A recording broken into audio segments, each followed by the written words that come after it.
दिल्ली की रानी। एक थी रानी। क्योंकि राजा की मौत एक हादसे में हो गई थी, रानी को ही राज्य संभालना पड़ रहा था। रानी का नाम था रानी रश्मिवती। रानी ईमानदार थी और प्रजा की सेवा में लगी रहती थी। एक दिन उसके दरबार में 3 नौजवान आए, रमेश, सुरेश और दिनेश। कहो, क्या सहायता कर सकती हूँ मैं तुम्हारी?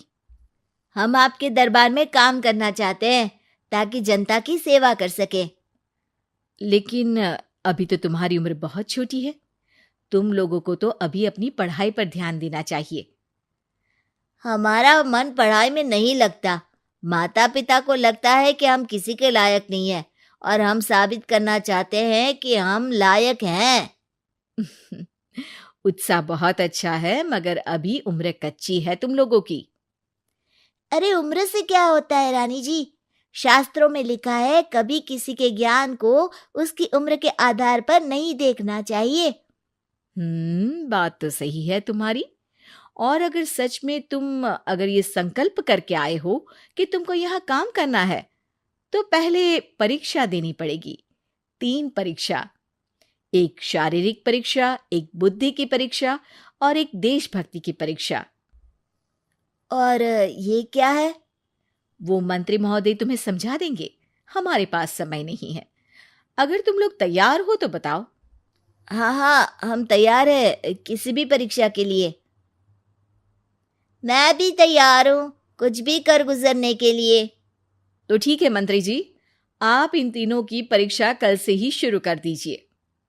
जो आ गया रानी साहिबा। अगले दिन से ही तीनों की परीक्षा शुरू हो जाती है।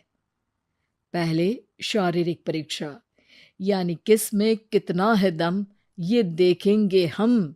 क्योंकि शरीर में दम होगा तभी तो प्रजा की सेवा में दम लगा पाओगे।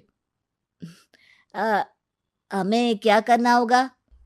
वो पेड़ दिख रहा है, जो सबसे पहले चढ़ेगा उस पे दरबार में नौकरी पाने के अवसर उसी के बढ़ जाएंगे। मैं चढ़ता हूँ। अरे रुको रुको, गिनती गिनने दो। 1, 2, 3। 3 की गिनती के बाद रमेश और सुरेश भागकर पेड़ के पास गए, मगर दिनेश आराम से पेड़ के पास गया। जैसे ही रमेश और सुरेश आधे पेड़ तक चढ़ गए, दिनेश ने उन दोनों की टांग पकड़ के उन्हें नीचे गिरा दिया और खुद पेड़ पर चढ़ गया। दिनेश की जीत हुई। अरे लेकिन इसने बेईमानी की। बेईमानी नहीं की, बुद्धि लगाई। शरीर के दम के साथ दिमाग में भी दम होना चाहिए। क्यों मंत्री जी? हाँ हाँ, बात तो तुम्हारी सही है, लेकिन बात अगर बुद्धि की है तो बुद्धि की असली परीक्षा हम कल लेंगे। शाम को जाकर मंत्री रानी को सब बता देते हैं। यानी दिनेश उन सब में ज्यादा होशियार है। जी रानी साहिबा। अगले दिन तीनों की बौद्धिक परीक्षा का समय होता है। आज हमें क्या करना है मंत्री जी? थोड़ा सब्र करो, कल जल्दबाजी में ही हारे थे तुम। सही कह रहे हैं मंत्री जी।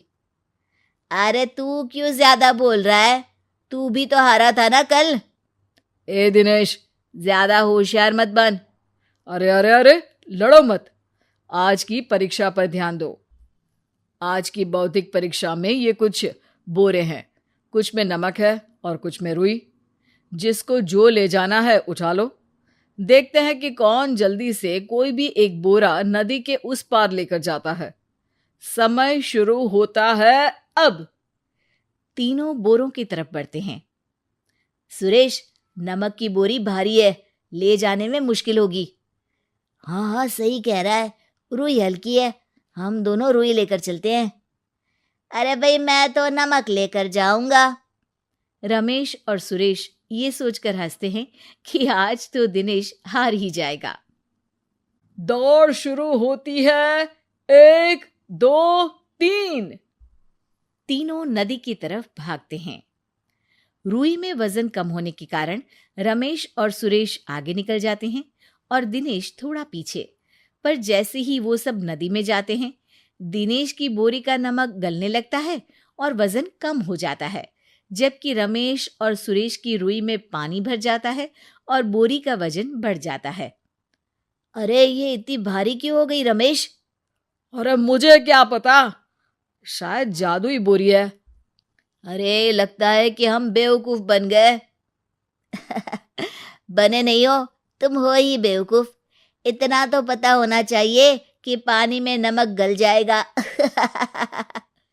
दिनेश का पूरा नमक गल जाता है और बोरी खाली हो जाती है। वो जल्दी से रेस पूरी कर लेता है। इस परीक्षा के विजेता भी दिनेश ही हैं। उसने दिमाग लगाकर दिखा दिया कि वो बौद्धिक परीक्षा में भी रमेश और सुरेश से आगे है। अब कल तुम्हारी देशभक्ति की परीक्षा होगी, जो स्वयं रानी मां लेंगी।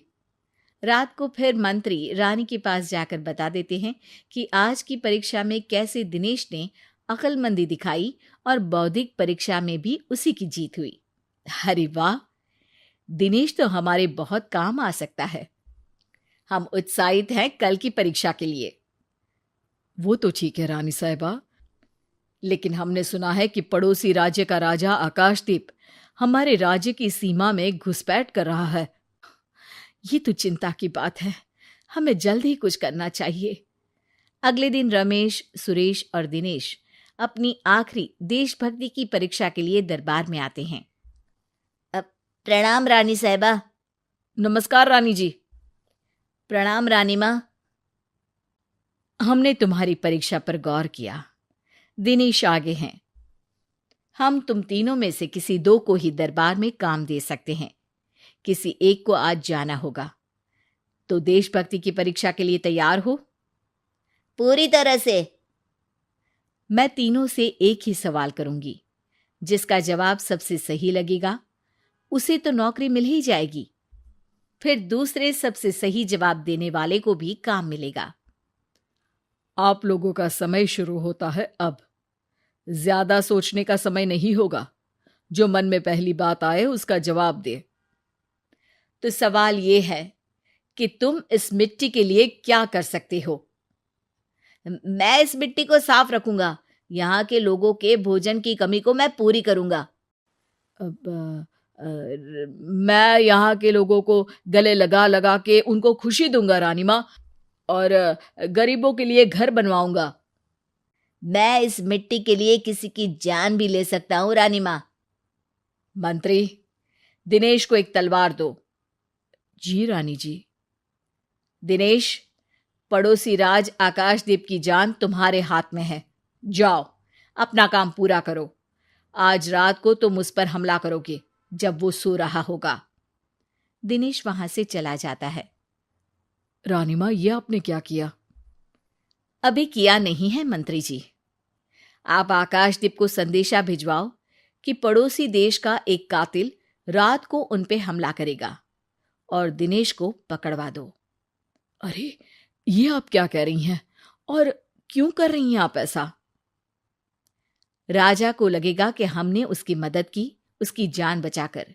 वो हमारे राज्य का पीछा छोड़ देगा और हमारा एहसानमंद हो जाएगा। और दिनेश का क्या होगा? इस राज्य को दिनेश जैसे शातिर और लड़ाकू लोगों से ज्यादा जरूरत है ऐसे लोगों की, जो लोगों को खाना खिलाने की और खुश करने की बात करे।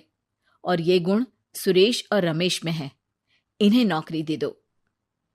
दिनेश बहुत चतुराई से नौकरी हड़पना चाहता था, जिसके लिए उसने रमेश और सुरेश जैसे दोस्तों का भी नुकसान किया। पर रानी ज्यादा चतुर निकली। उसने एक तीर से दो निशाने लगाए। दिनेश जैसे खूंखार युवक को राज्य से बाहर करवा दिया और पड़ोसी राजा आकाशदीप को अपना एहसानमंद कर लिया। पूरा दरबार रानी की जय जयकार कर रहा था।